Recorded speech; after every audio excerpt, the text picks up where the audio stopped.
Hi hello నమస్తే, welcome back to the channel. నేను మీరామ్. మన సమాజంలో కొన్ని దారుణమైన సంఘటనలు జరుగుతున్నాయి.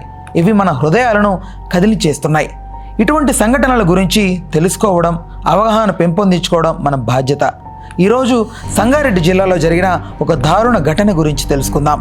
దానికంటే ముందు మన ఛానల్ని ఫస్ట్ టైం విజిట్ చేస్తున్నట్లయితే వెంటనే ఇప్పుడే సబ్స్క్రైబ్ చేసుకోండి.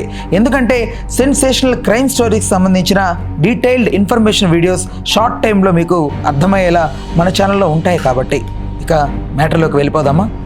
సంగారెడ్డి జిల్లా ఫైసల్ వాది డబుల్ బెడ్రూమ్ కాలనీ. ఇక్కడ ఒక 8 ఏళ్ల చిన్నారి తన ఇంటి బయట ఆనందంగా ఆడుకుంటోంది. కానీ ఈ ఆనందం కొంతసేపట్లోనే దారుణంగా మారిపోయింది. 2 యువకులు ఆ చిన్నారిని చూసి చాక్లెట్ కొనిస్తామని ఆ పాపకు మాయ మాటలు చెప్పారు. చిన్నారి అమాయకంగా వారి మాటలు నమ్మి వారితో వెళ్ళింది.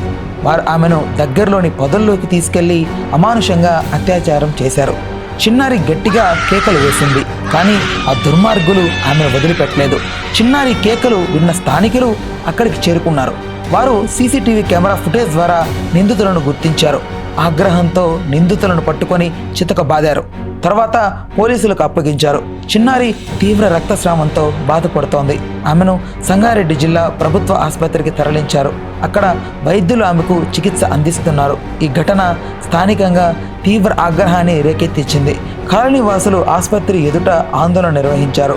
నిందితులకు కఠిన శిక్ష విధించాలని డిమాండ్ చేస్తున్నారు. ఇలాంటి దారుణమైన సంఘటనలు పునరావృతం కాకుండా ఉండేందుకు మన సమాజం, ప్రభుత్వం మరియు న్యాయ వ్యవస్థ సామాన్యంతో కఠిన చర్యలు తీసుకురావాలి. పిల్లలు భద్రత మన బాధ్యత. అందరూ అప్రమత్తంగా ఉండాలి. పిల్లలకు సరైన అవగాహన కల్పించాలి. ఈ వీడియోను వీక్షించినందుకు ధన్యవాదాలు. ఇలాంటి సంఘటనలు జరగకుండా ఉండేందుకు మనం అందరం కలిసి కృషి చేయాలి.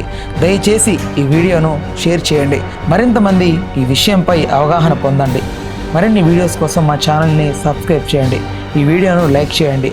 మీ అభిప్రాయాలను కామెంట్ రూపంలో తెలియజేయండి. Right, stay tuned to the our channel. నేను మీరామ్.